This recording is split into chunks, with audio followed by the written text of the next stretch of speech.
What's up, my people? It's your girl Adela. First of all, raise your hand if you haven't subscribed to this channel and you're watching us. Seriously, come on, it is free and nobody would know that you subscribed except for Kolidou. So please click the subscribe button and the bell button. With the international attention comes new packs, and one of them is a full multi-million naira production starter pack from Netflix and delivered by acclaimed Nigerian filmmaker Kunle Afolayan. But wait for me now, ladies and gentlemen. Ikorodu boys received new gadgets from Netflix. How cool is that? They gave them voice recorders, cameras, boom mics, tripods, and Apple desktop computer. I'm telling you, God has buttered the bread of Ikorodu boys. One of the brothers said that these were just skits that they were doing for fun in their house, and then they just thought about why not share it with the world. And ladies and gentlemen, that was how they started uploading them. But now they are known off the shores of Nigeria. In case someone watching me today has been hustling for a long time, working on something for a long time, and it looks like no one sees the amazing works that you're doing, or maybe you're trying to give up, move closer. Don't you ever give up. Just keep doing what you're doing. You guys know that Thomas Edison's teacher described him as too stupid to learn anything. He even tried making light bulb and failed 1,000 times. Not 10, not 100, but guess what? He did it. A lot of people would have given up by the 50th time, you know. Only a few people would try 500 times while failing. Honestly, to find people that would keep trying after failing 1,000 times, that's rare. Now, the sad thing is, if he had given up, let's say at the 999th time, I mean, we would never know about his hard work. And guess what? Someone else would have done it. So what are you giving up on? Or what are you trying to quit? Someone else is also where you are right now, and they will not quit. Although, let's not forget that a black man, Louis Howard Latimer, was the one that invented the carbon filament that made it work. You know, his invention made it practical and affordable for the average household. Otherwise, it would just be burning out very quickly. Louis also didn't get credit for the telephone. The body language of this administration, the body language of the state government shows clearly that they have a hand in the killings. No doubt about it. Wait now, I was still trying to inspire people. Okay, Kolidou said that you already inspired. So let's get to the main. Move closer, my people. A former presidential candidate under ADC and a former deputy governor of the central bank said that the Nigerian government has a hand in the killings going on in southern Kaduna. Do you think the government is unwilling or unable to protect the people of southern Kaduna? In fact, it is not only unable, it is unwilling, and we have good reason to feel that they are part and parcel of the killers. Thank you, my father. What do you guys think? You know, this is something that a lot of people have been saying for a long time, that the Nigerian government is not doing anything to stop the genocide that is going on in southern Kaduna. So it's either the government is happy about the killings or they are part of it. Because as you guys know, there's no way a genocide will be going on in the president's hometown non-stop, as in this thing has been going on for a long time. There's no way such a thing will be happening in the president's hometown non-stop, and they wouldn't have done something to stop it. The man also told us how soldiers would allegedly go and take the people's weapons just before the killers show up to kill them. They declare a curfew, then everybody stays at home. The army goes in there and mop up any bows and arrows and dengons that the local communities have to defend themselves. Immediately they are leaving, you hear gunshots. The jihadists coming, killing, raping, maiming. Wow. By the way, he said that a lot of people know about this. These are some serious allegations, my people. And the man is not mentioning names. I wish that he would mention names, you know what I mean? And also provide evidence. He said that some repentant terrorists confessed that the main head of Boko Haram in Nigeria is actually a northern governor. We have met with some of their high commanders, one or two who have repented. They told us that one of the northern governors is the commander of Boko Haram in Nigeria. Boko Haram and the bandits are one and the same thing. They have a sophisticated network. I'm like, my father and my God, we really need to investigate this. These are serious allegations. And the man also said that the governor of Kaduna, Malam El Rufai, knows who these killers are. The governor of Kaduna State, actually some few years ago, confessed they had traveled to Mali, Chad, Niger to find out the ringleaders of those who had killed the people of southern Kaduna and paid them money so as to appease them. Okay, so Vanguard reported this at the time, that was in 2016. My dear, if they paid people, they should know who these people are, right? I mean, maybe just be careful before they say that you said. So the DSS invited Dr. Obadiah for making this statement. They invited him for questioning. Hopefully they are not trying to intimidate him, because in Nigeria they say that there is freedom of expression, but that's just on paper. You can say whatever you want in Nigeria, but your freedom is not guaranteed after that expression. In fact, it's so ridiculous that the National Broadcasting Commission fined the radio station that interviewed this man 5 million naira. What the heck? They said that the station provided its platform for Dr. Obadiah to promote unverifiable and inciting views that could incite crime. Wow. Wow. Wow. Okay, guys, do me a favor. Please subscribe to their YouTube channel. That is Nigeria Info FM. At least let's do something to encourage them so that they don't feel intimidated by the security services. I've subscribed. Please subscribe to their YouTube channel. And don't forget to subscribe to Dr. Damage's YouTube channel as well while you are at it. You know that is my personal person. He's doing an amazing job. I cannot even imagine how many times they would have fined Koledo if he were to be in Nigeria with all the pictures and videos he puts up on this show. So a radio station or a media house in Nigeria now has to censor their guests, otherwise they will be fined. The devil is a liar. Whatever we are practicing in Nigeria is not democracy. I don't know what it is. We are just deceiving ourselves. Speaking of deceiving people, did you guys see that video of the man beating up a police officer? I regret all my actions. Were you the driver of the vehicle? Sir. You just entered the vehicle, and this woman touched the motor to make it go. You can't come down to ask and waiting. Baba. We thought he was a soldier. You know, apparently he didn't finish his military training, but he's going about parading himself as a soldier. Are you a soldier?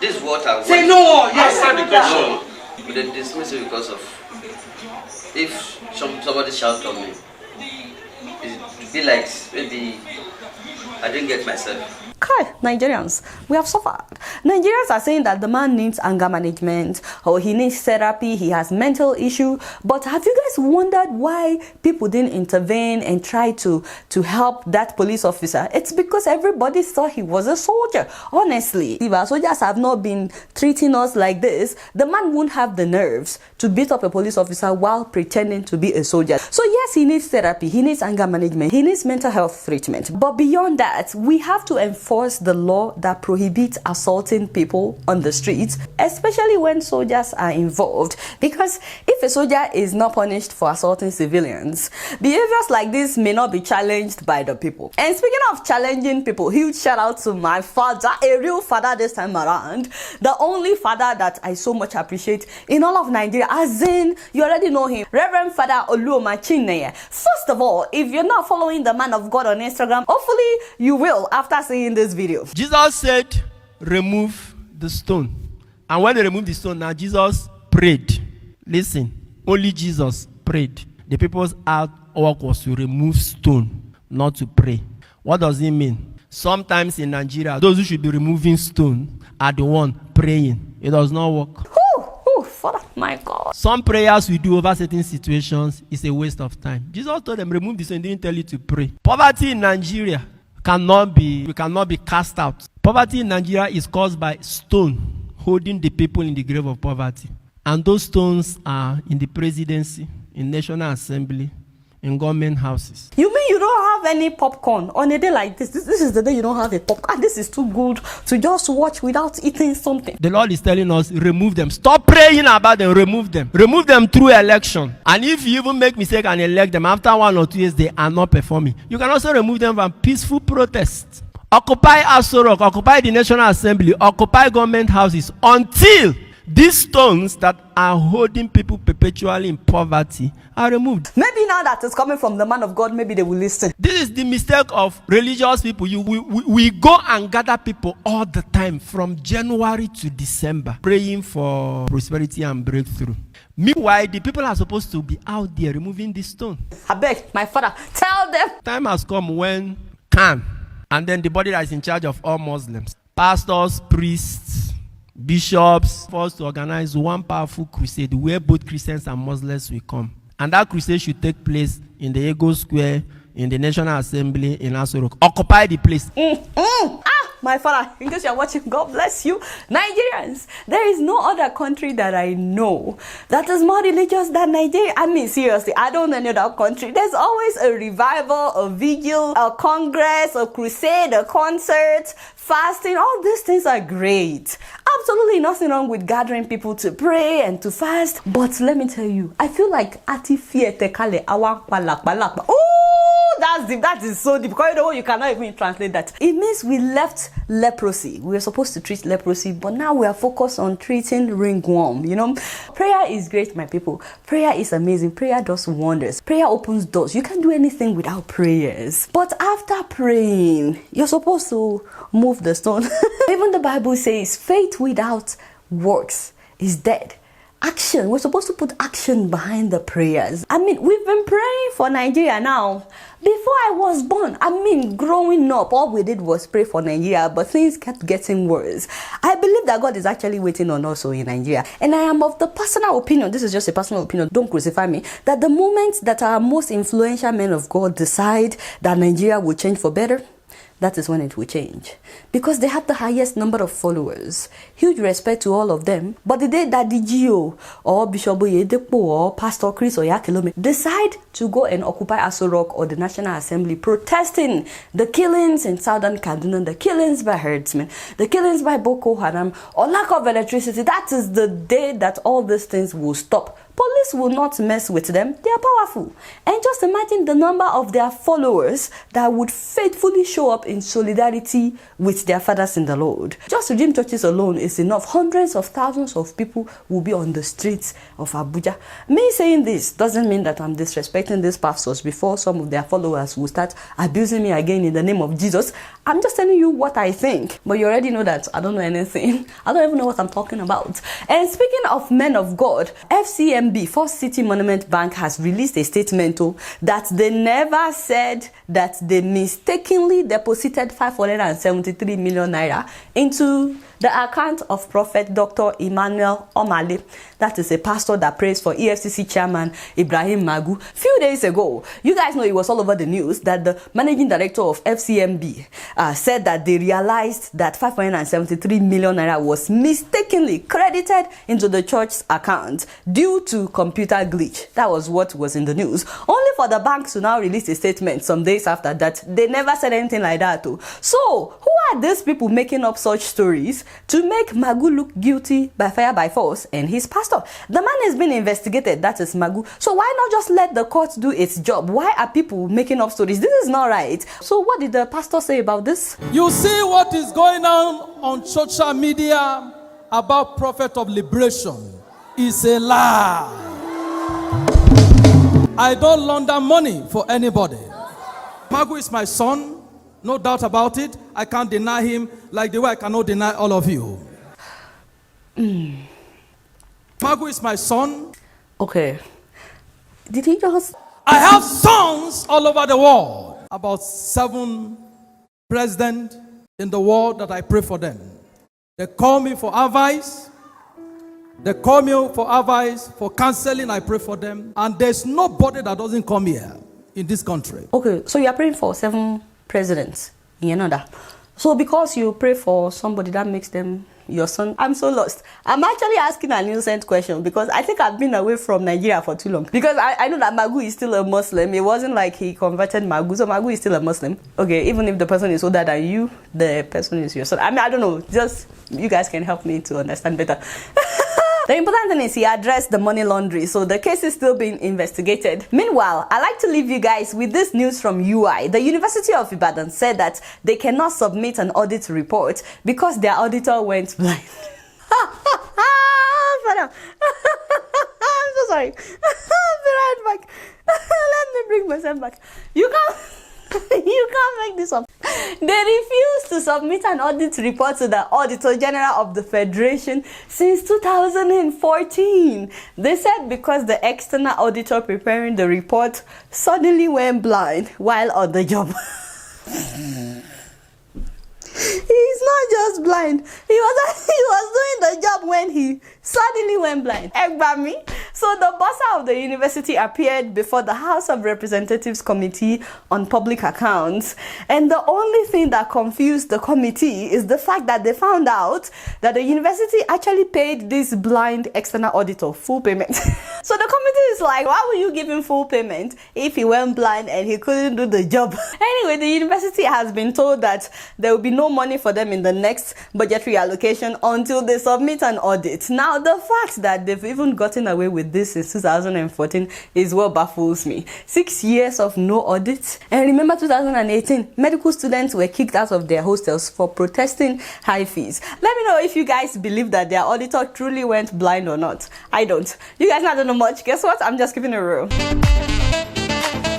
Moving on to Gabon, ladies and gentlemen, I present to you the first ever female Prime Minister of Gabon, 56-year-old Rose Christian Osoka Raponda. How exciting! People have been praising this all over the world. That is wonderful. This woman has previously served as a mayor. She was also the country's defense minister. Prior to that, she was the Director General of the Economy, also the Deputy Director General of the Bank of Gabon. She has served as budget minister. I mean, she has amazing experience. Anyway, while some people are applauding this in different parts of the world, some Gabonese people are saying that they just want their president to step down. You guys remember that the man suffered a stroke in 2018 and he has refused to step down even till now. Instead, he declared his son as the coordinator of presidential affairs. Ikorodu believes that just means the son is now technically the president. Anyway, sounds like this woman has a lot of experience. So in my mind, I'm like, why not run for president? I mean, you know, so that the president will step down and let her be president if she wins, instead of trying to appease people by making a woman the prime minister, hold an election, let other people compete fairly. But again, that's just a personal opinion. Let me know what you guys think about this. Congratulations to my mother, the new prime minister. Now you are on our radar and we will continue to watch you on a plasma TV. You guys not know much. Guess what? I'm just keeping it real. Moving on to South Africa. My God, my God. What was that? We saw sea foam being blown off the sea into the road. For some Cape Townians, braving the cold weather conditions just to take few snaps off the rough waves and the foam. Oh my God, that was Cape Town, my people, and this thing happened in July. Ikorodu, how did you not know about this till now? Why are we just talking about it? You need to buckle up. We are playing with your job. Sorry, my people. Anyway, it was a storm like no other, covering the shores with sea foams, and it was so cold that it even snowed. Not only that, some people lost their homes in the storm. Quite heartbreaking. The effect of global warming in South Africa is not deniable, my people. I don't even know if you've been following the story of the drought in many towns of South Africa. In fact, this has been going on since 2013. No be today, although the drought is now over in some areas of South Africa. Meanwhile, it's getting worse in some other areas. It's the worst that they've seen in more than 30 years. This is the worst drought to hit South Africa since 1982. Millions are facing water shortages. Under normal circumstances, I would be waist height in water here. This reservoir has completely dried up. Wow. A lot of farmers have really been feeling the heat for years. The country's farmers have been the hardest hit. 6 of Tuso Galana's cows starved to death. Many more are missing. But you know, it's not just farmers or those living outside the city. Even people in the city, some of them felt the water shortage. Cape Town, South Africa could become the world's first major city to run out of water.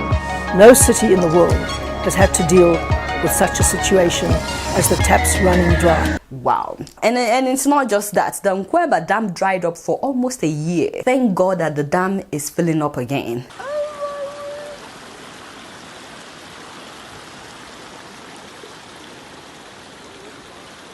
That's exciting. I'm so glad that the dam is filling up again and the drought is over in some places. You know, I think that as Africans that we need to pay more attention to global warming. I don't think we're paying enough attention, because some people may think, oh, this is happening in faraway South Africa. Actually, we are all experiencing it in different ways, in one form or the other. For some African countries, it's floods. So we have to take this thing more seriously and let us do whatever we can. You know, I once talked about deforestation in Nigeria, which is really bad right now. And I asked viewers to please plant trees, and I like to say it again, at least let's plant trees. Let's start doing whatever we can. You guys not know much. Guess what? I'm just keeping it real. Moving on to Ghana, ladies and gentlemen. I cannot get between a fight that is going on between Ghanaians and Nigerians. I cannot, because I practically see us as one, except that some Ghanaians are still learning how to make jollof rice. It's okay, you can always come to my kitchen. I will teach you delicious jollof rice without using shito. But on a serious note, Ghanaians are closing down shops owned by Nigerians in their markets. They are saying that some of the Nigerians don't have papers, and they are also saying that it is in their law that foreigners in Ghana are not allowed to own shops in their markets, and any foreigner that wants to bypass that law must invest $1 million.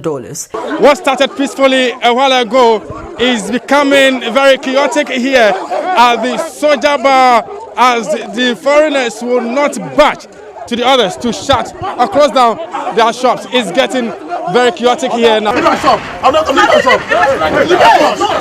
Wow. Okay, I don't know if this is really about papers, because we've seen some Nigerians with papers whose shops were still closed down. We came here today to lock up shops. We did not come here to inspect legal documents or whatever. If you are a foreigner and you are trading in this country, you must have the necessary residence and work permits. If you are a foreigner and you are trading in our market, you should show proof that you have invested at least $1 million.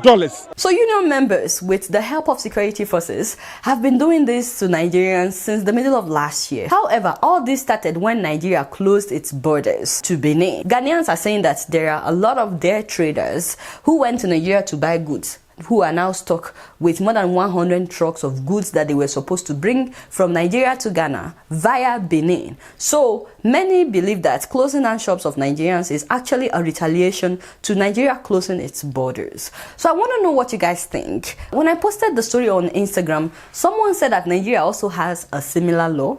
As you would recall, in June of this year, Ghana also accidentally demolished a diplomat's residence of Nigerian embassy in Accra. I still don't understand how anybody can accidentally demolish another country's diplomat's residence. You get what I'm saying? Especially when they did it at night, in the middle of the night when people were sleeping. I saw Nigerians protesting in Ghana about this. Nigeria life matter in Ghana. Nigeria life matter in Ghana. We are human beings. Right. We can't breathe. Right. We are on our legs. If this thing can be done to our High Commission resident, this is Nigeria. Overnight. The human life is in danger. Oh, wow. By the way, the Ghanaian government has apologized, and they also promised to rebuild the structure. I honestly don't want to see Nigerians and Ghanaians fighting again. But the truth be told, Nigerians, we need to get our acts together. We do. We need to get our acts together. Otherwise, people will continue to treat us anyhow. I know they said that this law applies to foreigners, but it looks more like this is targeting Nigerians. I'm not saying that they are not closing down the shops of other foreigners, but it looks like Nigerians are the main target. So Nigerians, we really need to get our acts together in our own country so that people will not continue to treat us like this. For goodness sake, where are people supposed to find $1 million? Also, it's been a year since the Nigerian government closed its borders. What do you guys think about Nigeria shutting its borders? You guys know that I don't know much. Guess what? I'm just keeping it real. Real quick, my people, I'm getting emails from Nigerians in China who said that they paid $1,400 to be evacuated from China to Nigeria on the 19th of this month, only for them now to be told that the Chinese people that will be coming from Nigeria to China on that plane may not be ready to leave anytime soon. First of all, they were told that the plane will be coming empty. Seriously, this ain't right. These Nigerians said that they've been paying for hotel accommodation, waiting to be evacuated. They were looking forward to these dates. So, Nigerian government, please, whatever you need to do not treat your own citizens like trash. You gave the word, you gave them the date, and they already paid. So please, do what is needed. So thank you so much to the Nigerian government in advance on behalf of Nigerians in China. You guys know I don't know much. Guess what? I'm just keeping it real. So, I'm always giving you guys opportunities to make a difference in other people's lives. And I am so grateful to all of you guys. Thank you so much. Today, I'd like you guys to meet Olawale Bakare, popularly known as Wale Mandate. Yes, he's the guy that was detained along with Omoyele Sowore for 125 days last year, 4 months plus. Olawale spent the first 5, almost 6 weeks in solitary confinement in an underground cell. He told me that the only time that a dim light bulb was turned on were the days that they wanted to. Otherwise, everything was total darkness. He said to use the toilet that he had to feel his way through the underground cell with no light, touching walls until he touches the toilet before he could pee. He also said that whenever he needed to poop, he would wait until the day they turn on that dim light. All this because he protested. He couldn't tell when it's morning or night because it was always dark. Plus, there was nobody to talk to from morning till night. He had no contact with his family. He said that it's another form of torture. And then they moved him to a regular cell with 8 other inmates, and he said that he was just so happy to see human beings and have people to talk to, except for the fact that at this new cell there was no toilet. So they practically had to beg and beg and beg every time to be taken to a toilet, only when the guards feel like, and there was nothing that they could do about it. So this August, they arrested him again. As a matter of fact, on the same date that he was arrested last year, August 5. And this time around, they detained him for 5 days. Thank God that he's been released. But you know what many people don't know is, Olawale may be young, but he's been on his own for years, taking care of himself financially. He said that since his mom died at a very tender age, he was once enrolled at Obafemi Awolowo University studying full-time while doing many jobs, but he could only afford his first year of education. So he has no degree. But guess what? Wale applied to Anglia Ruskin University in Cambridge, England. And yes, he's been accepted. What? To study law and legal studies. My father and my God. So he's supposed to start this September next month, but he couldn't raise tuition fees. I didn't hear about this until now. And even when I called him, he desperately wants it, you could tell. But he said especially because of his experience in the hands of security forces as well as the Nigerian court. But he doesn't sound too optimistic, as if he doesn't know how it could be possible because of his background. I mean, this guy got his admission letter since May and no one knew about it. And I just thought I should let you guys know about what Wale is going through. This guy has seen Pepe in the hands of Nigerian forces, and as a matter of fact, it's like they are now looking for any excuse to arrest him nowadays, all because he protested. So please, my people, even if all you have is 1 naira, I feel like if every one of us watching this show would donate something, this guy would actually experience some level of sanity. You know, the law degree is a 3-year program, and each year costs 13,300 pounds. So even if we can only raise 1 year just for him to start, please let's help him. The UK is allowing international students to resume this fall, so he can still resume late this fall, or he can resume in the spring semester, which is January. But we don't want him to completely lose this admission, otherwise he will have to start all over. So please let's help this guy. Meanwhile, I want to thank you guys once again for making Aramide's Harvard University dream come to pass. She has paid her school fees, so the money that you guys donated, thank you so much. And she sent me an update. In fact, I spoke with her on the phone. She said classes are starting online this fall semester because of COVID-19. However, she will be moving to Boston to complete her studies next year. Meanwhile, Harvard is preparing a special spring and summer experience for all their international students. So thank you once again for making her dream come true. You guys are preparing the leaders of tomorrow, so please let's help Olawale as well. This is his Gtbank account details, and if you're living abroad, you can download SendWave and use that to send money directly to his Gtbank account in Nigeria. You can send money to him from the US, the UK, Spain, Italy, and Ireland. And don't forget that if you enter my name Adeola as promo code before your first transaction, SendWave would add $5 to whatever you're sending to Wale, even if you send him $1. So if you send him $1, that would be $6. Plus, if you send more than $50, SendWave would add 4.5% or 4.7% of whatever you send to him. The best part is he will be sending me evidence of your donations, which I will be posting on Instagram every day so that you guys will see how much has been raised. He's not using GoFundMe because you cannot use GoFundMe from Nigeria. You need a foreign account, and also GoFundMe will take about 3% of whatever people donate to you. That is why he's using his Gtbank account. I want to thank you guys in advance because you guys are always helping others regardless of your needs. Thank you so much. You have no idea how grateful I am in advance for helping Wale, and I want you guys to see where Wale will be studying if you guys help him.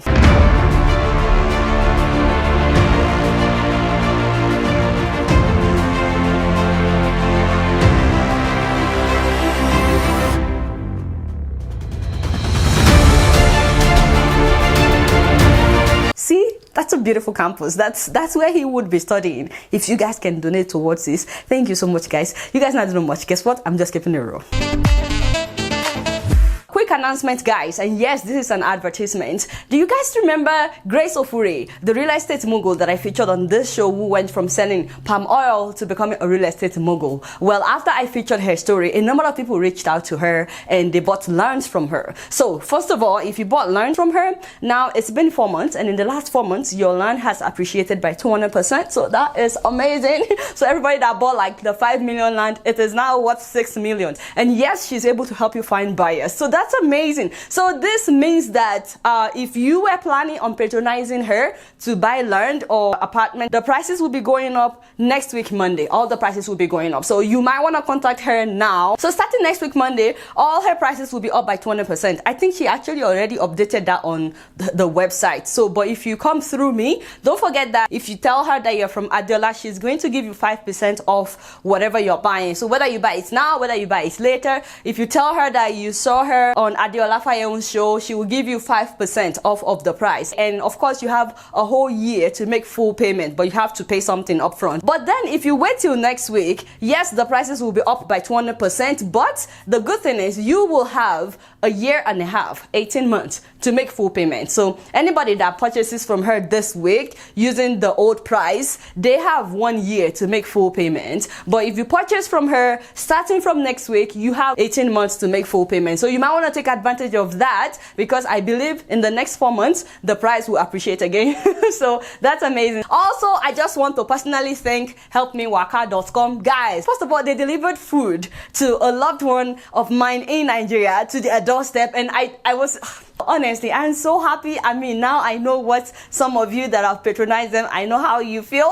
The loved one called me and they were like, Adeola, is it true that you said they should deliver also from America? How did you get yam from America? You know? So if you would like to surprise your loved ones in Nigeria, do not forget that you can contact helpmewaka.com. Also, if you want them to be delivering groceries to your loved ones every single month, they are able to do that. I know someone that had been trying to get his transcript for more than a year. It's crazy. This is an IJMB transcript, and I contacted Help Me Waka, and guess what? He now has his transcript, and everything happened like so quickly. I was like, wait, what? I called them myself. Exactly, what did you guys do?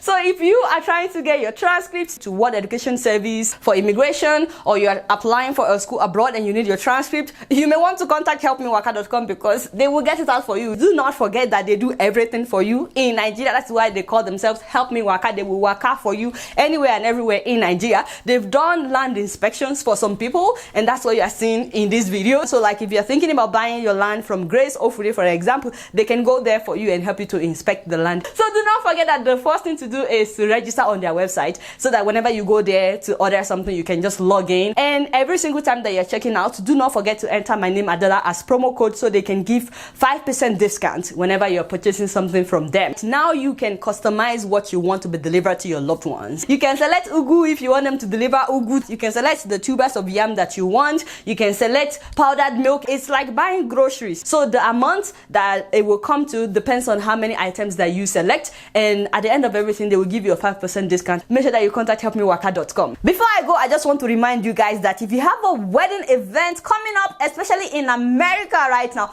do not hesitate to call my mother in Dallas, Texas, Iyagold, aka Arika Komalede, for the traditional wedding. My auntie will do you well. You can go on her Instagram page. You will find all kinds of weddings that this woman has hosted. Everybody is talking about how amazing she is. You know, Iyagold, Iyagold, Iyagold, Iyagold. It's like a song. Iyagold, Iyagold, I'm telling you, you have to experience her yourself. Also, I know that you guys would need decorations and a breathtaking cake at your weddings or birthday party, which is why you should also know about my brother from another mother, Adeyinka Babatunde. He's the owner of Royal Event Consulting in Grand Prairie, Texas. This guy is beating women every day in the kitchen. As in, he's coming out with all these beautiful cakes that makes you forget about your diet. You just want to have a piece. Father, you know, he's just putting out temptations in front of people. You know, all those good looking cakes. His decorations are top notch, and he's doing surprise birthday and anniversary events in Texas. He will go 9 yards to surprise your loved ones